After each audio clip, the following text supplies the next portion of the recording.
Kanjirappally elite അക്കാദമിയുടെ online PSC ക്ലാസ്സുകളിലേക്ക് സ്വാഗതം. ഇന്ന് നമ്മൾ പഠിക്കുന്ന ടോപ്പിക് PSC പരീക്ഷകളിലെ പ്രതിരോധം എന്നുള്ള ടോപ്പിക്കാണ്.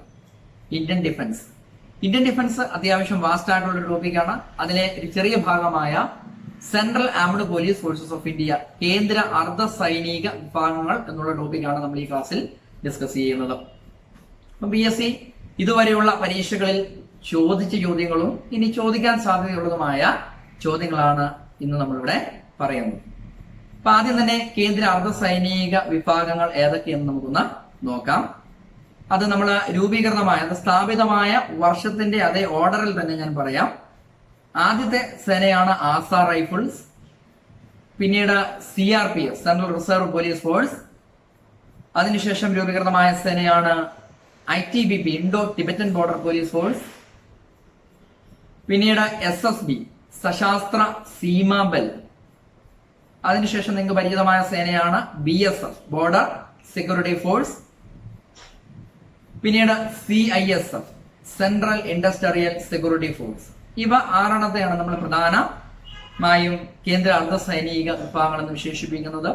ഇതുകൂടാതെ പ്രത്യേക സേനകളുണ്ട്, സ്പെഷ്യൽ ഫോഴ്സസ്. ഉദാഹരണത്തിന് NST നാഷണൽ സെക്യൂരിറ്റി ഗാർഡ്സ്, കരിമ്പൂച്ചകൾ അല്ലെ, ബ്ലാക്ക് ക്യാറ്റ്സ് എന്നൊക്കെ നിങ്ങൾ വിശേഷിപ്പിക്കുന്ന പ്രത്യേക സേന അല്ലെ. അതുപോലെ തന്നെ SPG special protection group, SPG അല്ലെ, സ്പെഷ്യൽ പ്രധാനമന്ത്രിക്കും കുടുംബാംഗങ്ങൾക്കും സുരക്ഷ നൽകുന്ന പ്രൊട്ടക്ഷൻ നൽകുന്ന പ്രത്യേക സേനയാണ് SPG. അപ്പൊ നമ്മൾ ഇവയിൽ രണ്ട് പാർട്ടായിട്ടാണ് ഈ ക്ലാസ് നമ്മൾ പൂർത്തിയാക്കുന്നത്. അതിന്റെ ഫസ്റ്റ് പാർട്ടാണ് നിങ്ങളിപ്പോൾ കാണുന്നത്. ആദ്യ പാർട്ടിൽ നമ്മൾ 3 സേനകളെ കുറിച്ചാണ് പറയാൻ പോകുന്നത്. അപ്പം ആദ്യ സേനയിലേക്ക് പോകാം. ആദ്യത്തെ സേനയാണ് ആസാം റൈഫിൾസ്. PSCയുടെ ഒരു മുൻവർഷ ചോദ്യത്തിൽ നിന്ന് തന്നെ നമുക്ക് തുടങ്ങാം. ഇന്ത്യയിലെ ഏറ്റവും പഴക്കം ചെന്ന അർദ്ധ സൈനിക വിഭാഗം, oldest central armed police force of India എന്നൊരു ചോദ്യം. ഉത്തരം ആസാം റൈഫിൾസ് ആണ്. ബ്രിട്ടീഷ് ഇന്ത്യയിൽ സ്ഥാപിതമായ സേനയാണ്.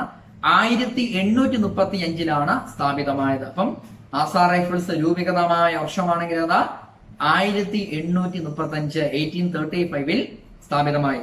അതുപോലെ തന്നെ ഒന്നാം ലോകമഹായുദ്ധ കാലഘട്ടത്തും രണ്ടാം ലോകമഹായുദ്ധ കാലത്തും നിരവധി സംഭാവനകൾ നൽകിയ ഒരു സേനയാണ് ആസാം റൈഫിൾസ്. ഒന്നാം ലോകമഹായുദ്ധ കാലഘട്ടത്ത് യൂറോപ്പിന് വേണ്ടി പൊരുതുകയും അതുപോലെ തന്നെ രണ്ടാം ലോകമഹായുദ്ധ കാലത്ത് ബർമയ്ക്ക് വേണ്ടി പൊരുതിയിട്ടുള്ളതുമായ സേനയാണ് നമ്മുടെ ആസാം റൈഫിൾസ്.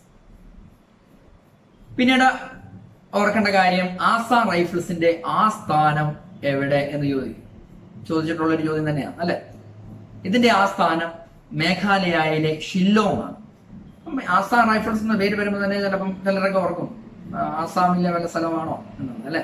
അപ്പൊ ആസാം എന്നുള്ള സ്ഥലപ്പേരുള്ളത് കൊണ്ട് നിങ്ങൾ ആസാം റൈഫിൾസ് സ്ഥാപിതമായത് ആസാമിൽ എവിടെയെങ്കിലും ഓർത്താക്കി. ആസാം റൈഫിൾസിന്റെ ആസ്ഥാനം മേഘാലയയിലെ ഷില്ലോങ്ങിലാണ് അതിന്റെ ആസ്ഥാനം. മറ്റൊരു കാര്യം കൂടെ ഓർക്കണം, നമ്മുടെ ക്യാപിറ്റൽ ന്യൂഡൽഹിക്ക് പുറത്ത് സ്ഥിതി ചെയ്യുന്ന അല്ലെങ്കിൽ ആസ്ഥാനം സ്ഥിതി ചെയ്യുന്ന ഏക അർദ്ധ സൈനിക വിഭാഗമാണ് ആസാം റൈഫിൾസ്. മനസ്സിലായോ? അപ്പം ബാക്കി എല്ലാത്തിന്റെ ആസ്ഥാനം നമ്മൾ ഇനി പഠിക്കുമ്പം കാണുന്നത് ന്യൂഡൽഹി ആയിരിക്കും. എന്നാൽ ആസാം റൈഫിൾസിന്റെ മാത്രം ആസ്ഥാനം എവിടെയാണ് സ്ഥിതി ചെയ്യുന്നത്?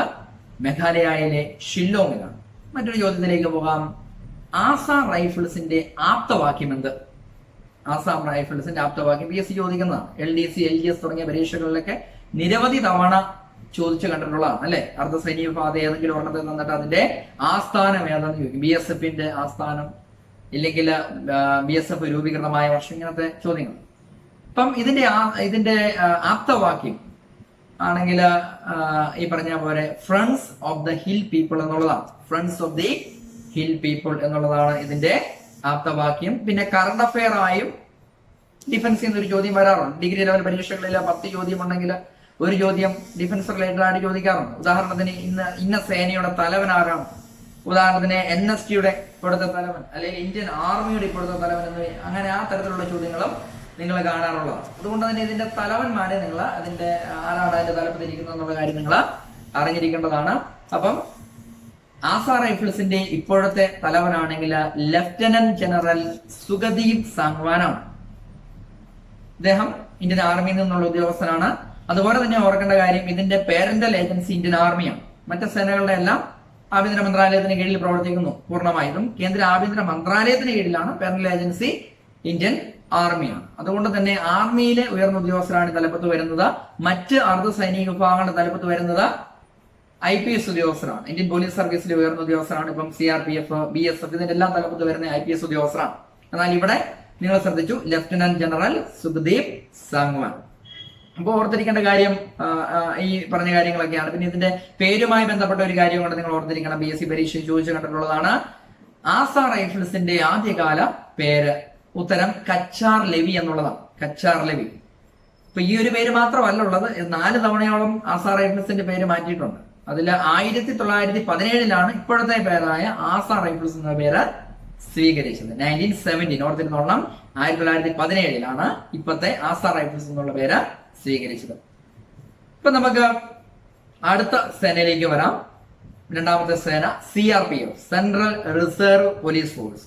PSC നിരവധി തവണ ഇവിടുന്ന് ചോദിച്ചിട്ടുണ്ട്. അതിലെ പ്രധാനപ്പെട്ട ചോദ്യമാണ് ഇന്ത്യയിലെ ഏറ്റവും വലിയ അർദ്ധസൈനിക വിഭാഗം, largest central armed police force of India എന്നൊരു ചോദ്യം. അത് CRPF ആണ്. അംഗബലം കൊണ്ട് ഇന്ത്യയിലെ ഏറ്റവും വലിയ അർദ്ധസൈനിക വിഭാഗമാണ് CRPF. രൂപീകൃതമായ വർഷമാണെങ്കിൽ 1939 1939 സ്ഥാപിതമായ, ബ്രിട്ടീഷ് ഇന്ത്യയിൽ തന്നെ സ്ഥാപിതമായ സേനയാണ് CRPF. ആദ്യകാല പേര് ക്രൗൺസ് റെപ്രസെന്റേറ്റീവ് പോലീസ് എന്നുള്ളതായിരുന്നു. Crowns representative police. പിന്നീട് അതിന്റെ പേര് പുനഃനാമകരണം, പിന്നീട് പേര് മാറ്റിയത് ഒരു ആക്ട് മുഖേനയാണ്. 1949 CRPF ആക്ടിനെ തുടർന്നാണ് ഇപ്പോഴത്തെ പേരായ CRPF, central reserve police force എന്നുള്ള പേര് സ്വീകരിച്ചത്. ഇപ്പം ഓർക്കേണ്ട കാര്യം, ഇന്ത്യയിലെ ഏറ്റവും വലിയ അർദ്ധസൈനിക വിഭാഗം സ്ഥാപിതമായ വർഷം നമ്മൾ പറഞ്ഞു 1939 സ്ഥാപിതമായത്. ഇനി ഇതിന് 3 വിങ്ങുകളുണ്ട്, പ്രത്യേക വിങ്ങുകൾ. അതിലെ നിങ്ങൾ കേട്ടിട്ടുള്ള പേരുകളാണ്. ഒന്ന് cobra, commando battalion for resolute action എന്നുള്ള പേര്. Commando battalion for resolute action. പ്രത്യേകിച്ച് ഇന്ത്യയിലെ നക്സൽ ബാധിത പ്രദേശങ്ങള്, മാവോയിസ്റ്റ് ആക്രമണങ്ങള്, അതുപോലെ തന്നെ ടെറർ അറ്റാക്ക്, ഇവ 3ലും ഇടപെടുന്ന അല്ലെങ്കിൽ ഇതിൽ ഇടപെടാൻ അധികാരമുള്ള പ്രത്യേക പരിശീലനം ലഭിച്ച സേനയാണ് ഈ പറയുന്ന cobra, commando battalion for resolute action എന്ന് പറയുന്നു. അതിന്റെ ആപ്തവാക്യം കൂടെ നിങ്ങൾ മനസ്സിൽ വെച്ചുകൊള്ളുക. ഗ്ലോറി അൺഡു ഡെത്ത് എന്നാണ്. Glory and death. പ്രത്യേക പരിശീലനം ലഭിച്ച സേനാ വിഭാഗമാണ് CRPF എന്ന്. പ്രത്യേകം തിരഞ്ഞെടുക്കപ്പെടുന്ന ആൾക്കാരെയാണ് ഇതിലേക്ക് നിയമിക്കുന്നത്. പിന്നെ അതിന്റെ മറ്റൊരു വിങ്ങാണ് RAF, റാപ്പിഡ് ആക്ഷൻ ഫോഴ്സ്. ഉദാഹരണത്തിന് നമ്മുടെ ഇവിടെ വെള്ളമൊക്കെ പൊങ്ങി അല്ലെ, വെള്ളപ്പൊക്കവും മറ്റ് പ്രകൃതി ദുരന്ത പ്രശ്നങ്ങളൊക്കെ ഉണ്ടാകുമ്പോൾ പെട്ടെന്ന് നമ്മളെ സഹായിക്കാൻ എത്തുന്ന വിഭാഗമാണ് അല്ലെ. നമ്മളെ എയർലിഫ്റ്റ് ഒക്കെ ചെയ്യാമെന്നില്ല. അപ്പം ഇവരുടെ RAF പ്രവർത്തകരുണ്ടായിരുന്നു, റാപ്പിഡ് ആക്ഷൻ ഫോഴ്സിൽ നിന്നുണ്ടായിരുന്നു. അപ്പം RAF, റാപ്പിഡ് ആക്ഷൻ ഫോഴ്സ്. പിന്നീട് ഒരു സേനയാണ് ഗ്രീൻ ഫോഴ്സ്. പ്രകൃതി സംരക്ഷണവുമായി ബന്ധപ്പെട്ട് രൂപീകൃതമായ CRPFന്റെ ഒരു വിങ് ആണ് ഈ പറയുന്ന ഗ്രീൻ ഫോഴ്സ് എന്നുള്ളത്. ഇനി ഓർക്കേണ്ട കാര്യം, ഇവിടുന്ന് മറ്റൊരു പ്രധാനപ്പെട്ട ഒരു കാര്യം നിങ്ങൾ ഓർക്കേണ്ടത്, ഇന്ത്യയിൽ ആദ്യമായൊരു വനിതാ ബറ്റാലിയൻ രൂപീകൃതമായത് അത് CRPFലാണ്. അപ്പം കേന്ദ്ര അർദ്ധ സൈനിക വിഭാഗങ്ങളിൽ ആദ്യമായൊരു വനിതാ ബറ്റാലിയൻ രൂപീകരിച്ചത് ഏത് സേനയിലാണെന്ന് ചോദിച്ചു കഴിഞ്ഞാൽ ഓർത്തുകൊള്ളുക, CRPFലാണ് രൂപീകരിച്ചത്. 1986 ആദ്യ വനിതാ ബറ്റാലിയൻ രൂപീകൃതം ആയത്. പിന്നെ നമ്മൾ ഓർക്കേണ്ട കാര്യം, ആസ്ഥാനം നമ്മൾ ഓൾറെഡി പറഞ്ഞു, ഏതാണ്? ന്യൂഡൽഹിയാണ് ആസ്ഥാനം.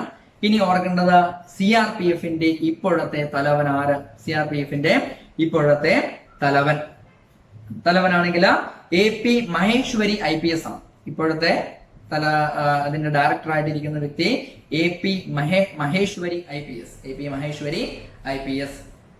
ഇനി ഇതിന്റെ ആപ്തവാക്യം, CRPFന്റെ ആപ്തവാക്യം എന്താണ്? ഇതിന്റെ ആപ്തവാക്യം ആണെങ്കിൽ സർവീസ് ആൻഡ് ലോയൽറ്റി എന്നുള്ളതാണ് ആപ്തവാക്യം. സർവീസ് ആൻഡ് ലോയൽറ്റി നമ്മൾ മലയാളത്തിൽ പറയുമ്പം സേവനവും ആത്മാർത്ഥതയും എന്ന് പറയും. സേവനവും ആത്മാർത്ഥതയും അഥവാ service and loyalty.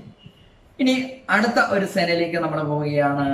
ITBP, Indo Tibetan border police force. ITBP ഒരു പക്ഷെ നിങ്ങൾ അത്ര സുപരിചിതമല്ല, ഒരുപാട് പേര് കേട്ടിട്ടുള്ള ഒരു പേരല്ല, പലർക്കും ആദ്യം കേൾക്കുന്ന ഒരു പേരായിരിക്കും. ഒരു പക്ഷെ നിങ്ങൾ നമ്മുടെ മമ്മൂട്ടിയുടെ ഒരു സിനിമ കണ്ടു കാണും അല്ലെ, ഉണ്ട എന്നുള്ളൊരു സിനിമ.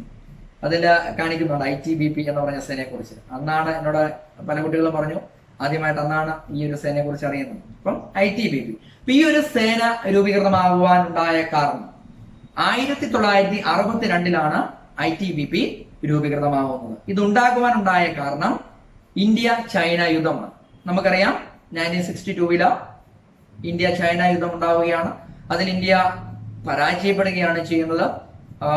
ധാരാളം വലിയ നാശനഷ്ടം നമ്മുടെ സൈഡിൽ നമുക്കുണ്ടായി. നമ്മുടെ കുറെ സ്ഥലങ്ങള് ഈ പറയുന്നവർ ചൈന ഒക്യുപ്പൈ ചെയ്തു. അരുണാചൽ പ്രദേശിന്റെ നല്ലൊരു ഭാഗം അവർ ഒക്യുപ്പൈ ചെയ്തതായിട്ട് നമുക്കറിയാം. അപ്പൊ ഇങ്ങനെ ആ ഒരു യുദ്ധത്തിൽ നമ്മൾ വീണുപോയി അല്ലെ, നമ്മൾ പരാജയപ്പെട്ടു. അപ്പം അതിനെ തുടർന്ന് ടിബറ്റ് ചൈന ബോർഡർ ഒക്കെ സംരക്ഷിക്കുന്നതിന് ഒരു പ്രത്യേക വിങ്ങിനെ നമുക്ക് വേണമെന്ന് മനസ്സിലാക്കുകയും അതിന് പ്രത്യേക ട്രെയിനിങ്, ഉദാഹരണത്തിന് ഹില്ലി ഏരിയാസ് ആണത്, ഉയരം കൂടിയ സ്ഥലങ്ങളിൽ പ്രത്യേക പരിശീലനം ലഭിച്ച സേനാ വിഭാഗമാണ് Indo Tibetan border police force അഥവാ ITBP എന്ന് നമ്മൾ വിളിക്കുന്നത്.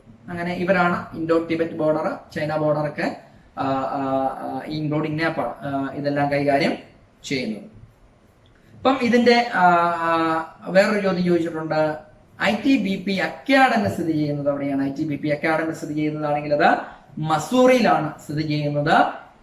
ആസ്ഥാനം ഞാൻ നേരത്തെ പറഞ്ഞിരുന്നു, ആസാം റൈഫിൾസ് ഒഴികെ ബാക്കിയെല്ലാം ന്യൂഡൽഹി എന്ന് പറഞ്ഞു. അപ്പൊ ആസ്ഥാനം ന്യൂഡൽഹി തന്നെയാണ്. അതുപോലെ തന്നെ അതിന്റെ ആപ്തവാക്യം, ITBPയുടെ ആപ്തവാക്യമാണെങ്കിൽ ഡിവോഷൻ ടു ഡ്യൂട്ടി എന്നുള്ളതാണ്. ഡിവോഷൻ ടു ഡ്യൂട്ടി അഥവാ മൊത്തത്തിൽ പറഞ്ഞ ശൗര്യ ദൃഢത കർമ്മനിഷ്ഠ, ശൗര്യ ദൃഢത കർമ്മനിഷ്ഠ, മറ്റേ വാക്കിൽ valour determination and devotion to duty എന്നുള്ളതാണ് അതിന്റെ ആപ്തവാക്യം. Valour determination and devotion to duty, ശൗര്യ ദൃഢത കർമ്മനിഷ്ഠ എന്നുള്ളത്. അപ്പം നമ്മൾ ഏതാണ്ട് 3 സേനകളുടെ, പിന്നെ അതുപോലെ തന്നെ അതിൽ ഒരു കാര്യം കൂടെ ഓർക്കേണ്ടതുണ്ട്, ഇതിന്റെ ഇപ്പോഴത്തെ അതായത് ITBPയുടെ ഇപ്പോഴത്തെ ഡയറക്ടർ ജനറൽ ആണെങ്കിൽ ഉത്തരം SS ദേശ്വാൾ IPS ആണ്. SS ദേശ്വാൾ IPS ആണ് ITBPയുടെ ഇപ്പോഴത്തെ തലവൻ. അപ്പൊ നമ്മൾ 3 സേനകള് പെട്ടെന്നൊന്ന് പഠിച്ചു. പ്രധാനപ്പെട്ട കാര്യങ്ങൾ മാത്രമേ നമ്മളിവിടെ പറഞ്ഞിട്ടുള്ളൂ, ഡിസ്കസ് ചെയ്തിട്ടുള്ളൂ. അനാവശ്യമായൊന്നും നമ്മൾ ഇതിനകത്ത് ഡിസ്കസ് ചെയ്തിട്ടില്ല. വാസ്റ്റായിട്ട് പഠിക്കാനാണ് ഒരുപാട് കാര്യങ്ങൾ അതുമായി ബന്ധപ്പെട്ടതുണ്ട്. അപ്പം ഈ കാര്യങ്ങളൊന്ന് പെട്ടെന്ന് പഠിച്ചു വെക്കുക. പ്രത്യേകം പഠിക്കുമ്പോൾ ഓർക്കുക ഇതിന്റെ സ്ഥാപിതമായ വർഷം ഒന്ന് ഓർക്കുക. അതുപോലെ ഇതിന്റെ ആപ്തവാക്യം, ഇപ്പോഴത്തെ തലവൻ ആരാണ്. ഈ 3 പോയിന്റുകൾ നിങ്ങൾ മസ്റ്റായിട്ട് നിങ്ങൾ പഠിച്ചിരിക്കണം. എപ്പോഴും ഓർത്തിരിക്കാൻ ശ്രദ്ധിക്കുകയും വേണം. Thank you.